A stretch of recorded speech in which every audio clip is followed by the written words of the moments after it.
예석담에 군자는 대로행이라고 하는 그와 같은 격언이 있습니다.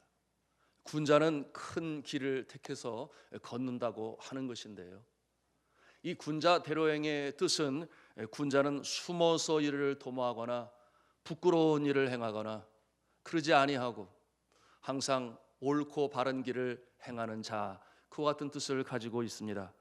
이 군자라고 하는 말을 유교에서 말할 때는 성품이 어질고 학식이 높은 지성인을 가리켜 말하고 있습니다. 논어의 이 인편에 보면 이 소자와 군자의 차이점에 대해서 밝히 보여주고 있는데요, 군자는 어떤 것이 옳은 일인지 잘 알기를 원하고, 반면에 소자는 어떤 것이 이익인지를 잘 아는 자 그랬어요. 또한 군자는 어찌하면 훌륭한 덕을 갖출까 생각을 하는 반면에 이 소인은 어찌하면 편히 살 것인가 하는 것이 그 마음의 중심에 있다고 차이점을 소개했습니다. 오늘 이 군자 대로행을 기독교적인 관점에서 생각해 본다면 이 군자는 곧 성도를 말하는 것인데요, 성도는 믿음으로 인내하며 하나님의 때를 기다리는 자라고 볼 수 있겠습니다. 결코 조급하지 않습니다. 하나님께서 신실하시고 선하시고 나를 사랑하신다는 것을 알기 때문에 조급해하지 않는다, 그런 것이죠. 그런데 오늘 성경 본문 창세기 16장에 보면 불행하게도 믿음으로 인내하며 이 하나님의 때를 기다리지 못하고 소위 숏커트라고 그러죠, 지름길을 택합니다. 마음이 조급합니다. 빨리 그 일을 이루고자 합니다. 그런 이와 같은 모습은 인내하지 못하는 자의 모습인데요, 왜 그리 조급했겠습니까? 그와 같은 이유는 근본적으로 하나님의 약속에 대한 믿음이 부족했기 때문이었어요. 아브라함이 약속의 땅 가나안에 온 지 10년이 지났습니다. 그의 나이는 이제 85세가 되었어요.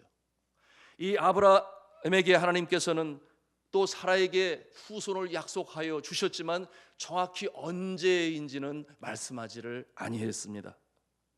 그러니 이 기간은 기다림의 기간이요, 인내의 기간이요, 강한 믿음을 요구하는 결코 쉽지 않은 그와 같은 기간이었습니다. 보통 사람들은 누구나 다 기다리기를 싫어하죠. 특별히 현대 사회는 더 그렇습니다. 속도를 얼마나 강조합니까? 기다리는 게 뭐예요? 빨리빨리 해결을 해야만 합니다. 바로 되어야만 하고 즉각 이루어져야만 합니다. 특별히 이 대한민국은 얼마나 스피드를 좋아하는지 몰라요. 그래서 모든 것이 빨라요. 인터넷은 뭐 세계 1위지 않겠습니까? 그런데 이 세상에 빨리빨리 모든 것이 이루어지는 것이 다 유익하냐? 물론 유익한 것 있지요. 과거에 우리나라가 정말 힘들고 못 살 때 어찌하든지 잘 살아보자고 남 잠잘 때 일어나서 우리의 선배들이 그렇게 살아왔기 때문에 오늘날 이 밝은 대한민국이 서 있는데요, 그런데 이 빨리빨리라고 하는 것이 오늘날 이 시대 대한민국의 이제 국민 연간 소득이 3만 불의 시대에 육박했습니다. 속전속결, 이것이 항상 유익하냐는 그 시대는 이제 지난 것 같고요, 빨리 해결하기보다는 이제는 정말 제대로 해야 되고 속결 처리하기보다는 정말 퀄리티, 질을 생각해서 그와 같은 모습으로 승부를 겨루어야 하는 이 시대를 우리가 살아가고 있습니다. 빨리 해서 일을 졸속으로 마치는 경우들이 빈번하게 나타나고 있기 때문에 그러죠. 여러분, 제가 네팔에서 사역을 할 때 네팔의 사람 중에 한국에 와서 일을 하고 돌아온 사람들이 저를 이렇게 보면은 한국 사람인 줄 알잖아요. 그럼 와서 Are you Korean? 그렇게 그렇다고 그러면은 저를 보면서 하는 말이 오 빨리빨리 오 노 그러면서 저한테 빨리빨리 하다가 너무 시달리다가 왔다는 거예요. 그런데 우리나라 이 참 국민성이 참 빨리를 좋아합니다. 그래서 네팔에 있으면 히말라야 트레킹 오시는 분들이 참 많이 계신데, 안나푸르나를 가고 에베레스트를 가고, 여러분 안나푸르나는 6박 7일의 베이스 캠프에 가고 에베레스트는 13박 14일을 다녀와야 돼요. 우리나라에 그런 산이 있나요? 없어요.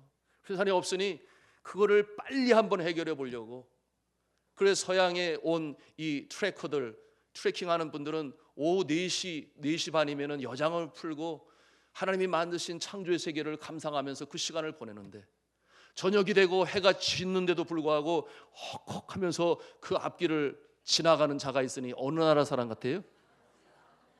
너무 잘 알아요. 5박 6일을 4박 5일에 끊을 수는 없을까?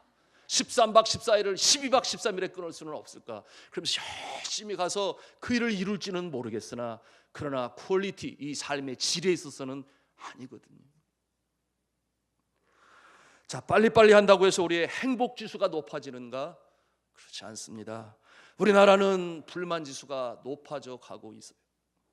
인내심은 더욱 사라졌고 조급한 마음에 졸속으로 일을 처리할 때가 많습니다. 성경은 정확히 지적을 하고 있죠. 게으르지 아니하고 믿음과 오래 참음으로 말미암아 약속들을 기업으로 받는 자들을 본받는 자 되게 하려 함이라. 믿음과 오래 참음, 하나님께서 주신 약속을 받기 위해서는 이와 같은 성품과 자세가 필요함을 강조하고 있는 말씀이죠.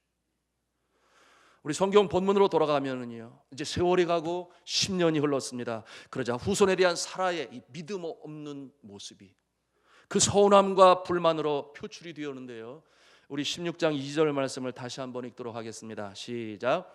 사레가 아브라함에게 이르되 여호와께서 내 출산을 허락하지 아니하셨으니 원하건대 내 여종에게 들어가라. 내가 혹 그로 말미암아 자녀를 얻을까 하노라 하매 아브라함이 사레의 말을 들으니라. 감정이 드러나지 않아요? 나는 아닌가 봐. 하나님께서 나의 임신을 허락하지 아니하셔.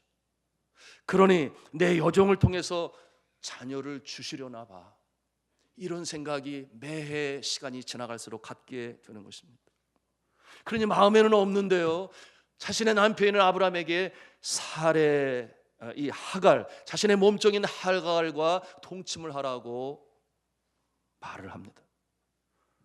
그런데 이 아브라함이 그것을 받아들이고 그 결과로 이 하갈은 임신을 하게 됩니다. 그런데 이 애굽 여인 하갈이 임신을 한 이후로 교만해집니다. 이 여주인은 사례를 우습게 여겨요. 멸시하였다고 성경은 말씀하고 있어요. 우리 4절 말씀을 같이 읽도록 하겠습니다. 시작. 아브라함이 하갈과 동침하였더니 하갈이 임신함에 그가 자기의 임신함을 알고 그의 여주인을 멸시한지라. 그러면 안 되는데요. 그래요. 그러니 평화롭던 가정이 분란이 시작됩니다. 갈등이 생깁니다. 아브라함과 이 사레의 관계가 좋을 리가 없지요. 이것이 왜 그렇습니까? 하나님의 약속의 말씀을 너무나 조급하게 자신이 이루려고 했기 때문에. 이 상황에서 어느 분은 생각할 수 있어요. 사레 때문에 믿음 좋은 아브라함이 믿음에서 떨어졌다. 그러니 아내의 말을 들으면 안 돼. 이런 극단적인 생각을 가질 수도 있어요. 아니 에덴 동산에서 하와가 그러더니 이제 또 사레가 그러네. 또 드릴라가 삼손에게 그러지 아니었어? 그러면서 좌우지간 여자는 요물단지, 이렇게까지 나오면 정말 큰일 나는 거죠. 잘못된 해석이죠. 그런가 하면 또 한편 여자 편에서는 생각을 할 수 있어요. 아니 세상에 아브라함이 믿음도 없지. 아무리 그렇더라도 지부인 놔두고 믿음 없이 애굽 여인 하갈을 덥석았냐. 좌우지간 남자는 다 그래. 서로 비방할 수 있어요. 부부간에 갈등이 임하게 되었습니다. 자, 성경은 그러나 그렇지 않아요. 성경은 다 도매금으로 싸잡아서 여자는 그렇고 남자는 다 그래, 그러지 않고 이것은 개인의 신앙의 차이를 따름입니다. 서양 속담에 사람마다 지옥에 내려가는 사다리가 따로 있다, 그런 말이 있어요. 사람마다 지옥에 내려가는 사닥다리가 각각 있다. 이 말은 뭐냐 하면 사람들은 누구나 다 완벽한 존재는 없다. 누구나 다 단점을 가지고 있다, 약점을 가지고 있다. 그렇기 때문에 우리가 겸손할 수밖에 없는 것인데요, 보십시오. 노아는 술에 약했습니다. 그런가 하면 에서는 식욕에 무너졌어요. 그런가 하면 아가는 물질에 넘어졌고, 그런가 하면 삼손은 정욕에, 여자 때문에 그의 인생이 무너져 버리고 말았습니다. 사람은 누구나 다 약점이 있음을 부인할 길이 없습니다. 우리가 하나님의 말씀을 묵상하면서 나 자신에게는 어떠한 약점이 있는지 살펴볼 필요가 있고, 그러므로 기도함으로 약점을 주의하고 그 일에 넘어지지 않도록 온전히 서려고 하는 이 모습이 하나님의 백성의 모습인 것입니다. 자, 그러면 우리가 사례의 입장에서 말씀을 다시 한번 좀 더 깊이 묵상해 보겠습니다. 세월이 흐르는 사이에 이 사례의 경수가 그쳤어요. 신처적으로는 더 이상 이 임신이 불가능합니다. 본인이 잘 알아요. 남들은 몰라도. 그런데 후손을 주시겠다는 하나님의 약속이 있었잖아요. 그러니 그의 마음에 내가 아닌가 봐. 누군가 다른 여자를 통해서 주시려나 봐. 여기까지 생각이 미쳤을 때에 얼마나 실망했겠습니까? 얼마나 그 마음이 허전했겠습니까? 얼마나 자신의 몸종을 내어줄 때 그 마음이 우울했겠습니까?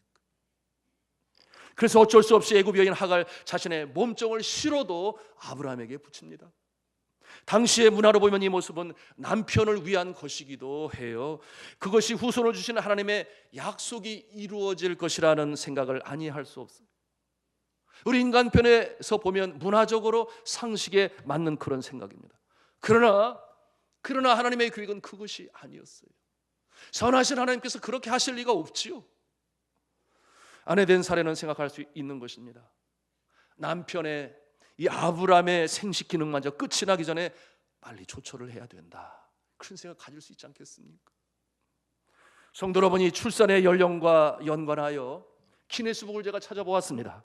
그랬더니 그 내용을 보니 여자는 78세라는 나이에 아기를 임신하여 출산한 경우가 있어요. 세상에 대단하죠. 78세 중국 여자가 그랬어요.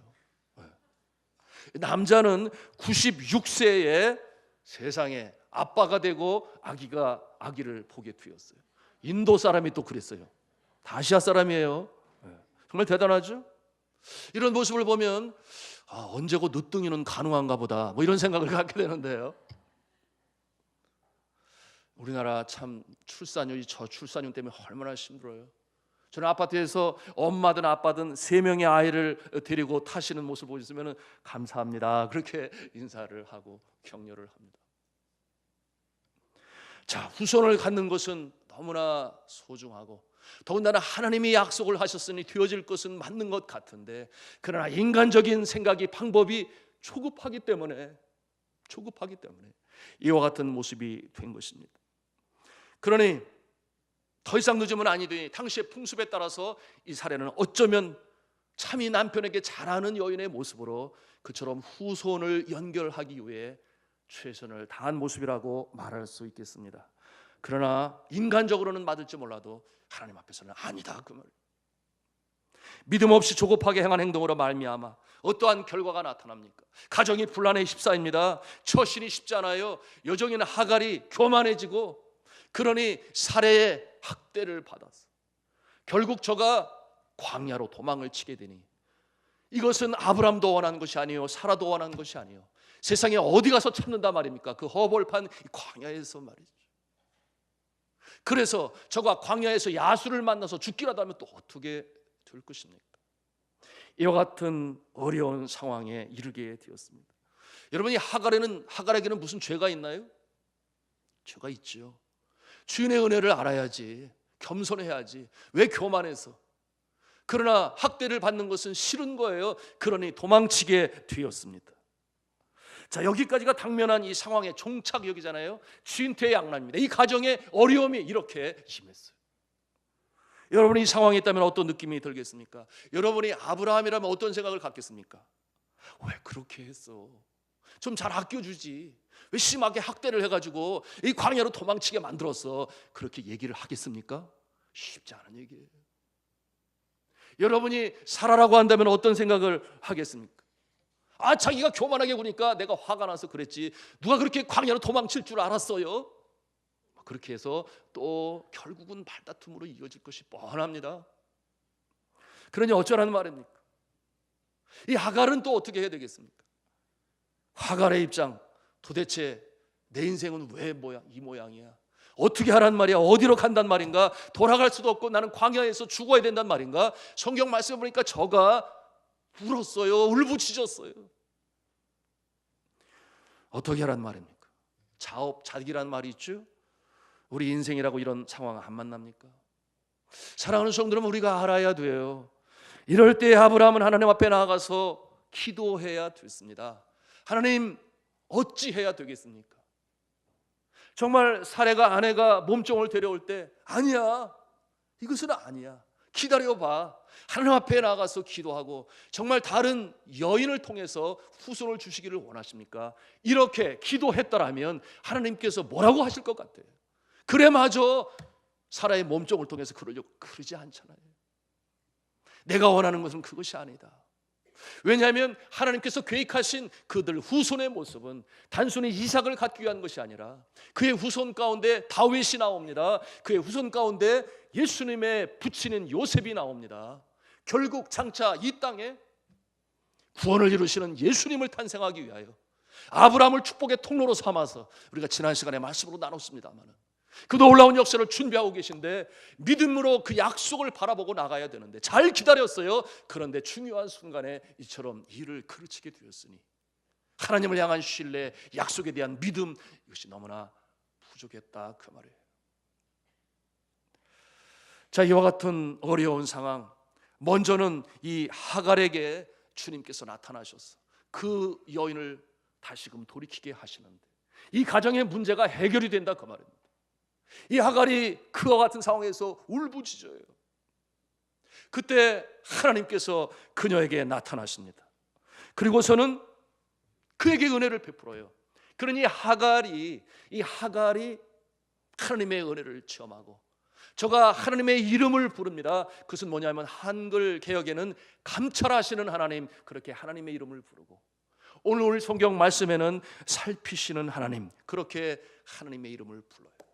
우리 16장 13절 말씀을 찾아가서 읽도록 하겠습니다. 시작. 하갈이 자기에게 이르신 여호와의 이름을 나를 살피시는 하나님이라 하였으니 이는 내가 어떻게 여기서 나를 살피시는 하나님을 배웠는고 함이라. 아멘. 자, 살피시는 하나님.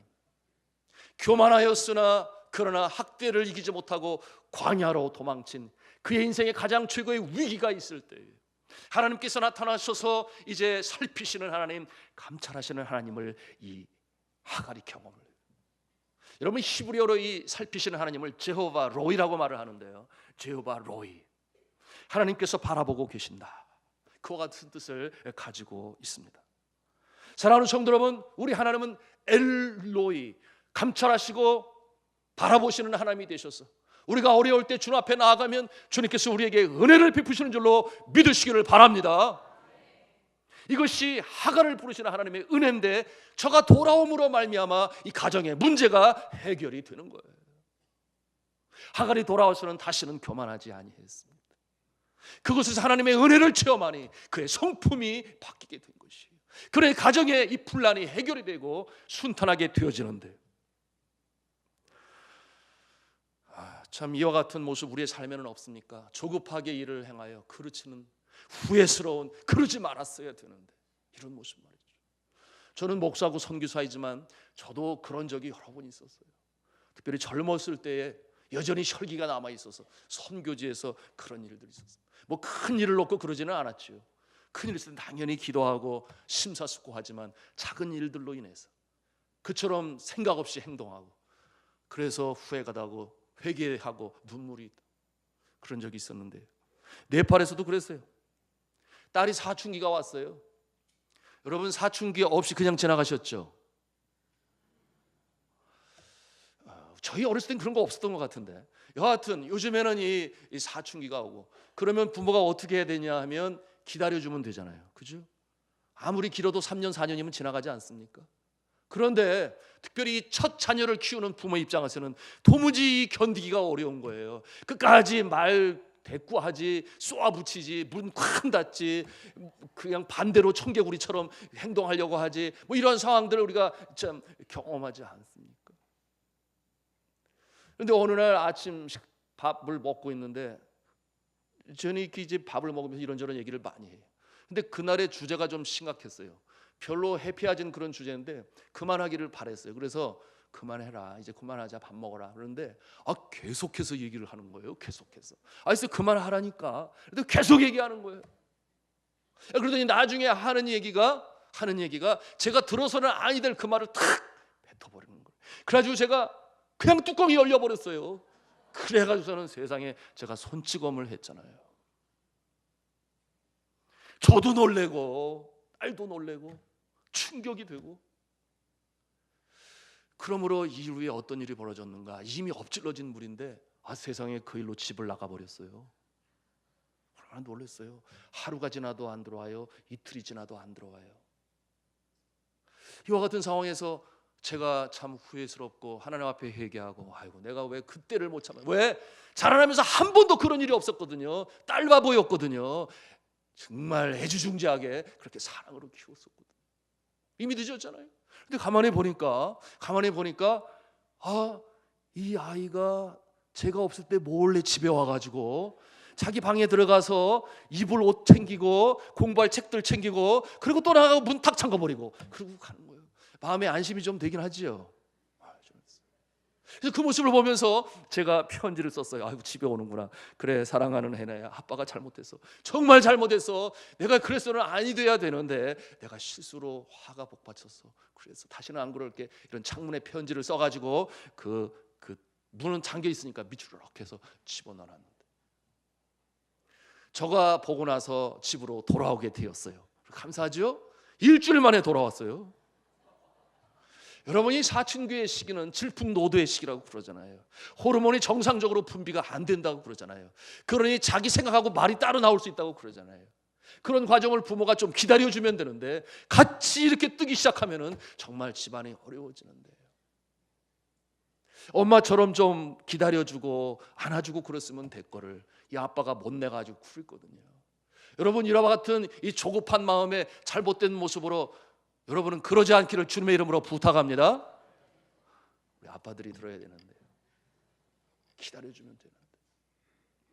사랑하는 성도 여러분, 이 사례는 하나님의 기쁘신 뜻을 몰라 하갈을 붙였던 것입니다.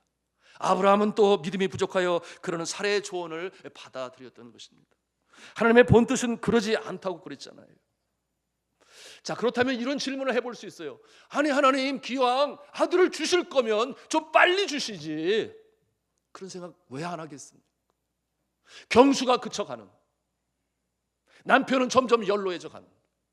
여러분 늦은 나이에 늦둥이 보니까 참 쉽지 않더라고요. 그 엄마가 놀이터 뛰어다니고 아기가 뛰어가는데 그거 쫓아다녀야 되는데 그것도 쉽지 않은데, 그런 생각 얼마든지 가질 수 있잖아요. 근데 하나님이 왜 늦게 주셨습니까? 사랑하는 성도 여러분, 이 기다림을 통해서 하나님은 또다시 한번 믿음의 이 시험을 치르게 하신 것입니다. 그 배경에는 이와 같은 것이죠. 저들이 전적으로 하나님만이 능력자가 되시고 구원자가 되시고 자녀를 갖는 일에 100% 하나님의 기적의 역사로 은혜로 이루어졌다라고 하는 그 믿음을 갖게 하시기 위해서, 믿음의 조상으로 축복의 통로로 삼으시기 위해서 특별한 훈련이 저들에게 필요했던 것입니다. 그러므로 이와 같은 아들을 얻었을 때 14년 후에 아브라함의 나이 99세에 드디어 사레가 임신을 하게 됩니다. 양쪽 다 기네스북에 올라가면 올라갈 거예요. 자, 그런데 그야말로 하나님의 은총으로 후손을 갖게 되었습니다. 무엇을 보여줍니까? 내가 아니구나, 내 능력이 아니구나, 100% 하나님이 하셨구나. 그로부터 저들의 믿음이 자라나고, 그 모습 때문에 하나님이 내 아들 이삭을 바쳐라 마지막 시험 치를 때에, 그렇습니다, 주신 분이 하나님이시니 제가 바칩니다. 모리아 산상으로 부인한테 얘기 안 하고 가요. 여하튼 그 일은 너무나 끔찍하고 상상할 수 없는 일이기 때문에, 그러나 아브라함의 마음에는 그 믿음이 있어서 자녀를 데리고 올라가는데 그때의 마음이 어떠했을까요?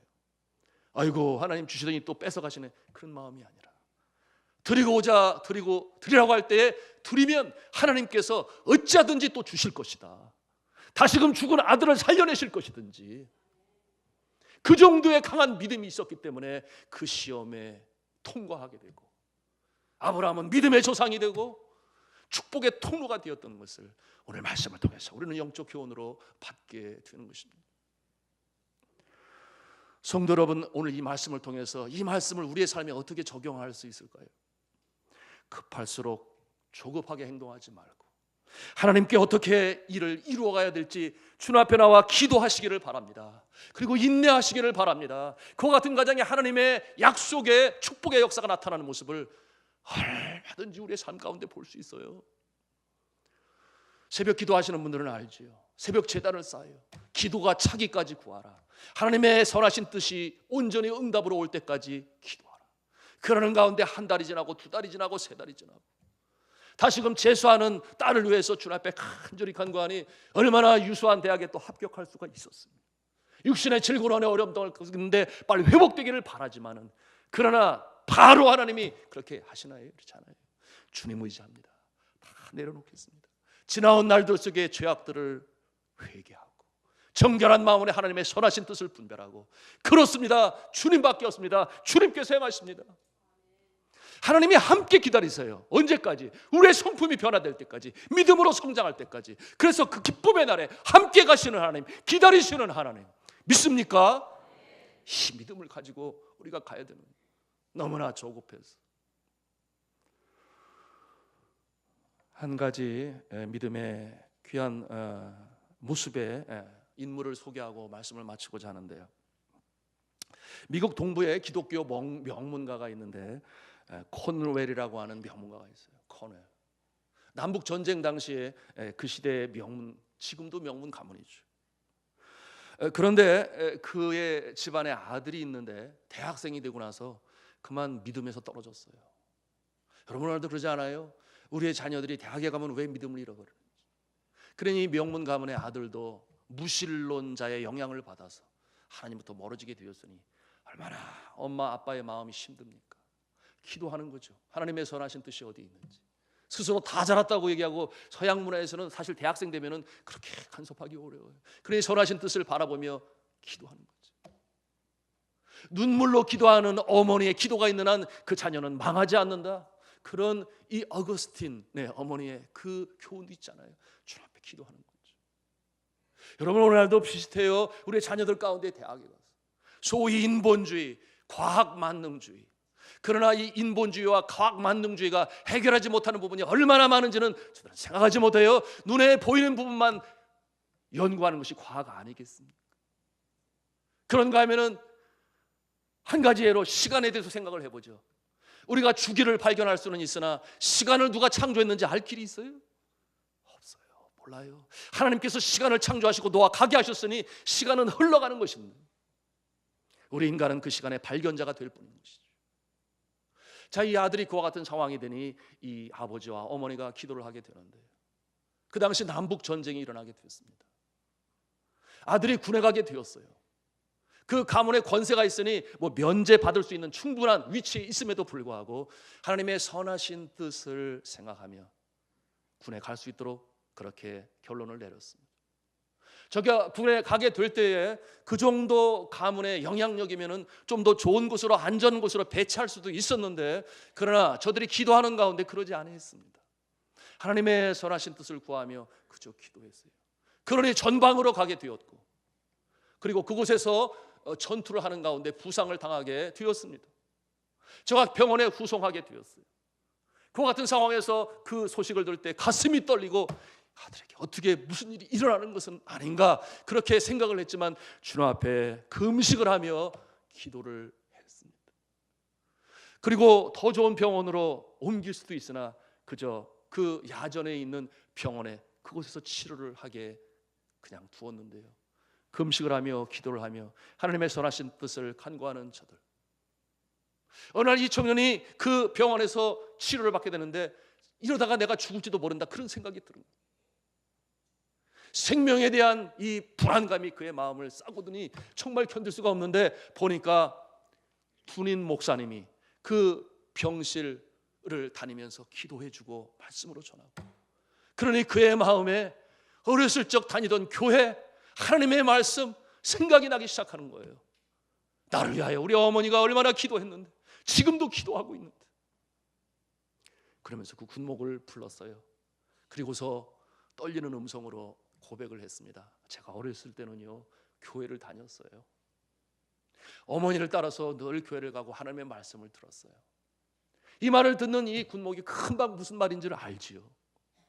금방 이해를 하고 이제 이 청년이 다시금 주님 앞에 돌아올 수 있도록 예수 그리스도를 삶의 주님으로 마음의 구세주로 영접할 수 있도록 복음으로 전하고 그를 초청하게 되었는데, 감사하게도 저가 마음을 열고 하나님을 창조주로 그리고 예수 그리스도를 구세주로 영접하게 되었습니다.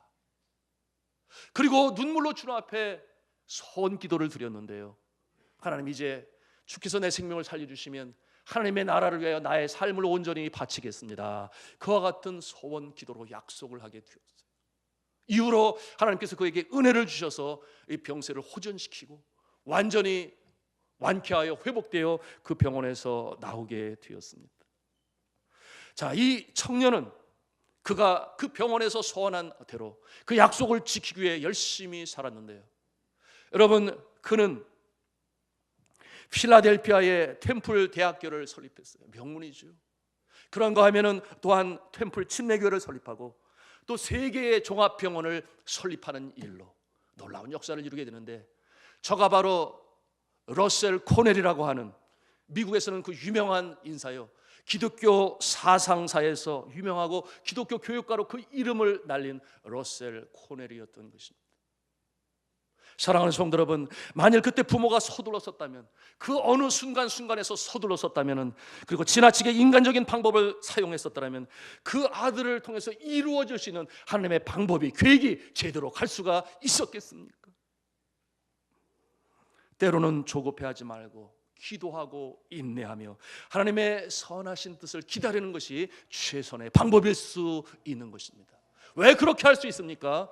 하나님은 신실하신 하나님이시기 때문에, 약속하신 바를 지키시는 하나님이시기 때문에, 때로 우리의 성품을 변화시키시고 믿음을 자라나게 하셔서 그 응답의 날을 뒤로 미룰 수는 있지만 우리를 버리시는 하나님은 아니시기 때문에 믿음으로, 기도함으로, 하나님을 신뢰함으로 나갈 수 있는 우리의 모습이 되실 수 있기를 주님의 이름으로 축원합니다.